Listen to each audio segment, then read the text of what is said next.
Now let's consider the case where an object is undergoing circular motion, but in this motion, let's again introduce our polar coordinate system, r hat and theta hat. We now want to consider the case where d theta dt is not constant. And what does that mean? That means that if d theta dt is positive, for instance, the object is speeding up in this direction, or if d theta dt is negative, the object is slowing down in this direction. That's one type of case. So in this instant, we always know that there's a radial component at any instant given by minus r d theta dt squared. But because it's speeding up and slowing down, there is now a non-zero tangential component to the acceleration. And let's see where that comes from. So again, if we write our velocity vector as r d theta dt theta hat, this is the product of two terms. And because it's a product of two terms, we need the product rule from calculus in when we take a derivative. So the derivative will be the derivative of the first term times the second term plus the first term times the derivative of the second term. Now, we've already analyzed this piece, and this was precisely minus r d theta dt quantity squared r hat. That was always the non-zero radial acceleration. But now let's analyze this piece separately. R for our circular motion is a constant. So it's only d theta dt that is no longer constant. So we simply take a second derivative. And so we get r times d squared theta dt squared theta hat. And that is our acceleration. Notice that it has two components.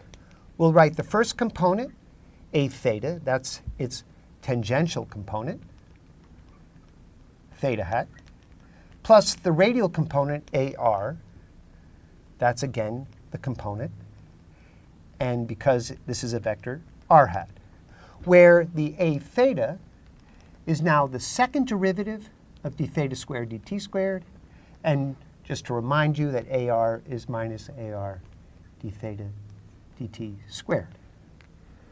So when d squared theta dt squared is positive, it means d theta dt is increasing. And so if this object is going in this clockwise direction, we call that speeding up. In a similar fashion, it's easy to understand that when d squared theta dt squared is negative, then d theta dt is decreasing. And so it can be slowing down. Or if it slows down and stops, it can start to move in the other direction. So again, the acceleration has two components, a tangential component, and that depends on the type of circular motion we're talking about, whether d theta dt is constant or not. It always has a non-zero inward radial component, given by the component minus r d theta dt squared, regardless of whether it's speeding up or slowing down. Now we'd like to discuss angular acceleration for circular motion. So suppose we have our angle theta, radius r, and r hat and theta hat.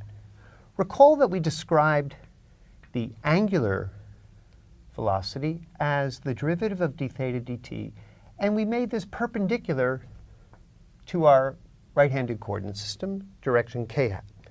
Now let's differentiate that to get our concept of angular acceleration.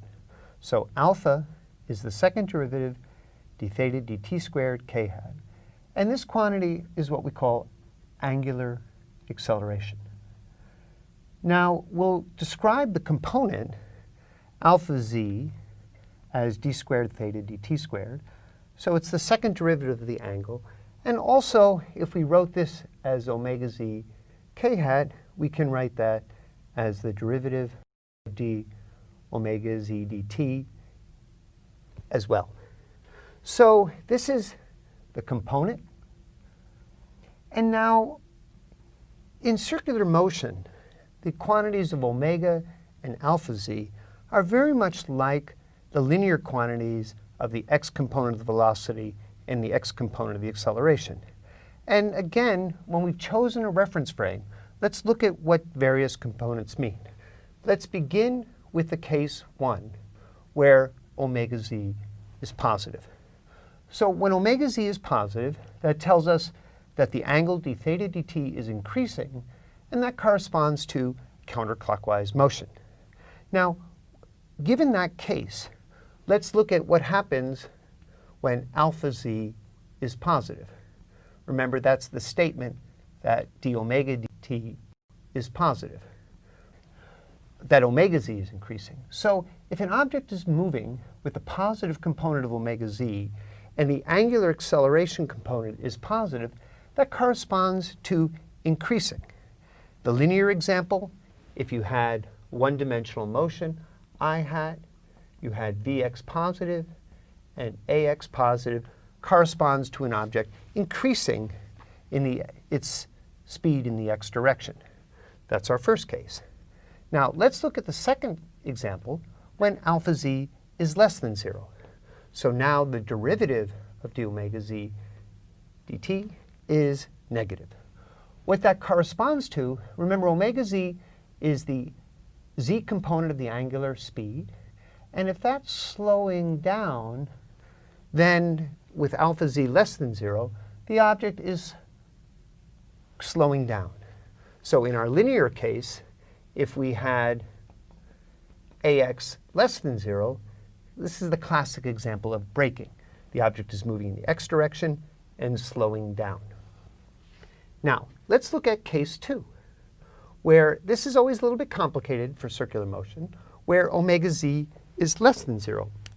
In that case, the object is moving in the clockwise direction because the angle theta is decreasing, corresponding to clockwise motion. So in that case, once again, let's consider the two examples. Well, the first example is a positive component of angular acceleration. Now, this is the one that can be a little bit confusing.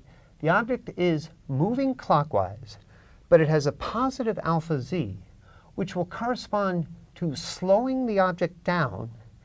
And if the alpha z remains positive, it will actually come to rest and then reverse its motion and start to speed up.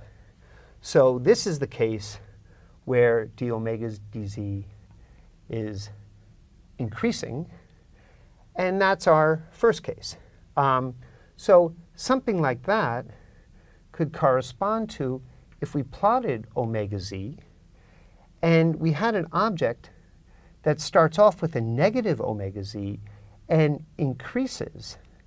Notice that the slope here, which is alpha z positive, corresponds to a positive angular acceleration component, and the object slows down as omega gets closer to 0, stops, and now has a positive omega z corresponding to motion in counterclockwise direction.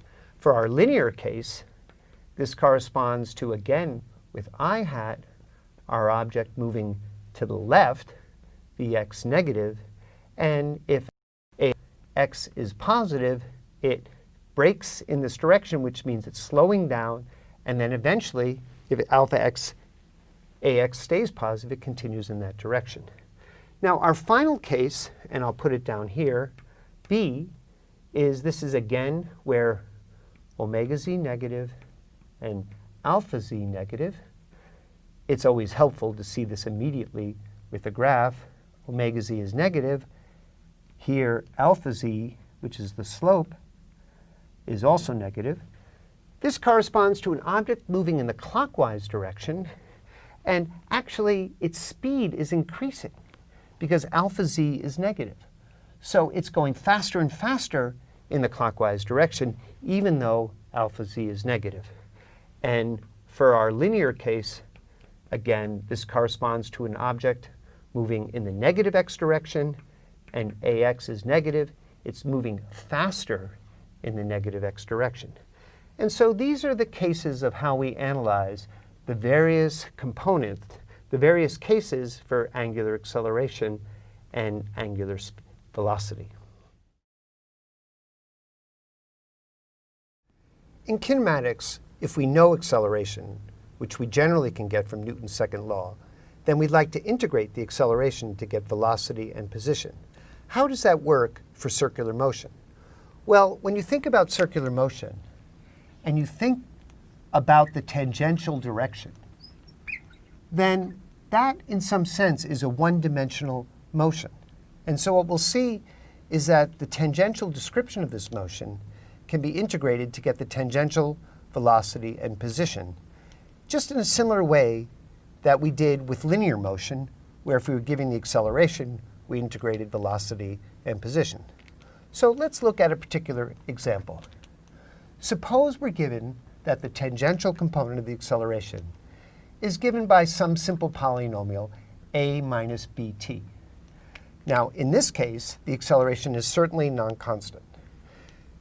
What we'd like to do, remember, this is equal to r d squared theta dt squared. So if we integrate the tangential component of the acceleration with some variable from t prime going from some initial value, which we can call 0, to some final value, then that will give us the change in the tangential velocity. So for this case, v theta of t is equal to v theta t naught plus the integral of a minus b t prime dt prime.